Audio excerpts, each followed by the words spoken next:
Nasubukan nyo na ba sumayaw ng cha-cha? Ika'y natutuwa tulad ni Aling Linda.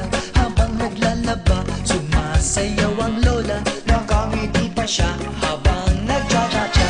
Dahil ang cha-cha pampatanggal ng problema. Lagi ka pang nakatawa habang nagcha-cha-cha. Kaliwat kanan nyo lang